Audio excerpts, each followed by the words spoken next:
हमारे संवाददाता देवेंद्र कौशिक हमारे साथ फरीदाबाद से लाइव जुड़ चुके हैं। देवेंद्र, दिवाली के बाद से ही कोरोना का ग्राफ तेजी से बढ़ रहा है। सबसे ज्यादा गुरुग्राम और फरीदाबाद प्रभावित है। फिलहाल ताजा अपडेट क्या है? बिल्कुल प्रीति, देखिए जिस तरह से अंदेशा स्वास्थ्य विभाग की तरफ से लगाया गया था कि दीपावली के बाद में जो कोरोना के मामले हैं वो और लगातार बढ़ते दिखाई देंगे, तो कहीं ना कहीं जो डॉक्टरों की तरफ से कहा गया था वो सच होता हुआ दिखाई दे रहा है। अगर फरीदाबाद की हम बात करें तो फरीदाबाद में अभी भी 35,000 से ऊपर मामले हो गए हैं, और इसके साथ साथ में एक्टिव केस की भी बात करें तो 4,500 से ज्यादा मामले अभी फिलहाल फरीदाबाद में एक्टिव हैं। ये अलग बात है कि उनमें से 4100 के करीब मरीज होम आइसोलेशन में है, जबकि बाकी के मरीज हॉस्पिटल में अभी एडमिट हैं। इसके साथ हम अगर तैयारियों की भी बात करें स्वास्थ्य विभाग की तरफ से, तो रैंडमली चेकिंग टेस्ट शुरू किए गए हैं। जो एंटीजन टेस्ट बदरपुर बॉर्डर पर कल, दिल्ली बदरपुर बॉर्डर फरीदाबाद पर कर दिए गए थे, और उसमें 68 चेकिंग की गई थी, टेस्टिंग की गई थी, जिसमें से 2 कोरोना पॉजिटिव मिले थे, उनको होम आइसोलेशन में भेज दिया गया है। और लगातार अगर बात करें तो सीएमओ डॉक्टर जो पूनिया, रणदीप पूनिया, उनकी तरफ से साफ किया गया है कि बदरपुर बॉर्डर पर लगातार ये टेस्टिंग रैंडम की जानी है, ताकि जो दिल्ली से अगर कनेक्शन को जोड़कर पहले भी लगातार देखा जा चुका है कि जो कोरोना पॉजिटिव के मामले अगर निकले हैं तो वो दिल्ली में ज्यादा थे, और दिल्ली की वजह से फरीदाबाद की बात करें या गुड़गांव की बात करें, वहां मामले बढ़ते हुए दिखाई दिए। गुड़गांव में लगातार नंबर 1 पर गुड़गांव चल रहा है कोरोना पॉजिटिव के मामले में, लगातार वहां बढ़ोतरी हो रही है। फरीदाबाद में एक ही दिन में 881 24 घंटे में मामले सामने आए हैं कोरोना पॉजिटिव के, और 5 मरीजों की मौत भी हो चुकी है। मौत का आंकड़ा लगातार जिस तरह से बढ़ रहा है, तो कहीं ना कहीं स्वास्थ्य विभाग और जिला प्रशासन की भी चिंता इस बात को लेकर बढ़ गई है कि आने वाले दिनों में अगर यही रफ्तार कोरोना की बढ़ती रही तो मुश्किल हालात हो जाएंगे। और इसी के चलते जिला प्रशासन की तरफ से तमाम अधिकारियों की एक बैठक की गई, और जिला उपायुक्त की तरफ से आदेश जारी कर दिए गए कि जितने भी निजी स्कूल हैं उनमें 50% बेड आरक्षित कोरोना के मामलों को लिए किए जाएं, और ऐसे जो तमाम बड़े बड़े हॉस्पिटल है उनको बाकायदा लिखित में आदेश जारी कर दिए गए। इसके साथ साथ अगर बात करें तो कोरोना की जिस तरह से स्वास्थ्य मंत्री अनिल विज की तरफ से साफ किया गया था कि जो कोरोना की टेस्टिंग है वो स्पीड उसकी बढ़ाई जाए, ताकि जल्द से जल्द कोरोना पर काबू पाया जा सके। लेकिन इसके साथ अगर फरीदाबाद की बात करें तो 5 किलोमीटर के दायरे में टेस्टिंग शुरू की गई है।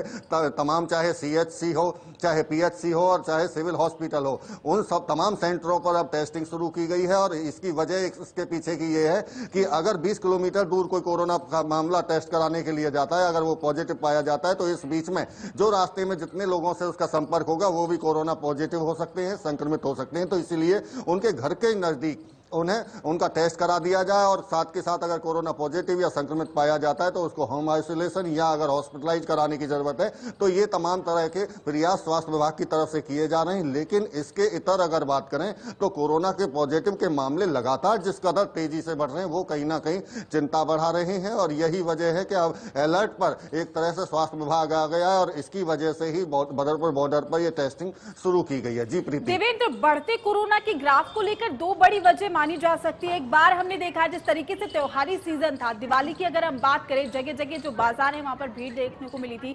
दूसरी ओर हम देख पा रहे हैं कि लोग कहीं ना कहीं बेपरवाह नजर आ रहे हैं, मास्क का इस्तेमाल नहीं कर रहे हैं, और साथ ही सोशल डिस्टेंसिंग वो बनाते हुए नजर नहीं आ रहे। तो ऐसे में प्रशासन की जिम्मेदारी के साथ साथ आम लोगों को भी सतर्क और जागरूक होने की काफी ज्यादा जरूरत है।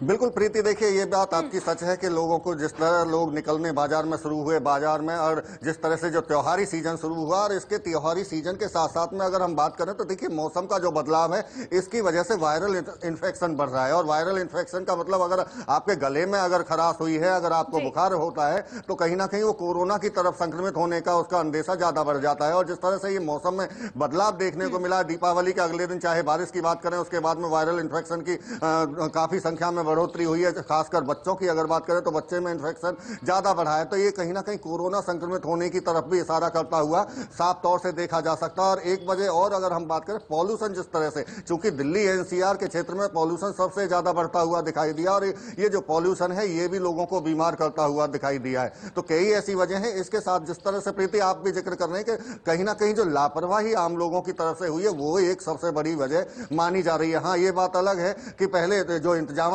प्रशासन की तरफ से किए गए थे उसमें भी कहीं ना कहीं जिस तरह से अनलॉक 5 की बात करें, तमाम तरह की ढील दे दी गई, तो लोगों की तरफ से भी इस ढील का ऐसे फायदा उठाया गया जैसे कि पता नहीं कितने दिनों से वो घर में कैद थे। तो ये एक बड़ी वजह है। त्योहार छठ का पर्व अभी निकला है, इससे पहले दीपावली के पर्व पर बाजारों में तमाम तरह की भीड़ देखी गई और इस भीड़ के बीच में हम सोशल डिस्टेंसिंग की जो बात कर रहे हैं वो सोशल डिस्टेंसिंग टूटती हुई दिखाई दी। इसके केवल ना सोशल डिस्टेंसिंग बल्कि जो चेहरे पर मास्क लगाना था वो मास्क काफी कम लोगों में दिखाई दिया, क्योंकि पहले प्रशासन का डर इस बात को लेकर था कि मास्क अगर पहन के नहीं जाएंगे। सामने आ रही है। शुक्रिया आपका तमाम जानकारी देने के लिए।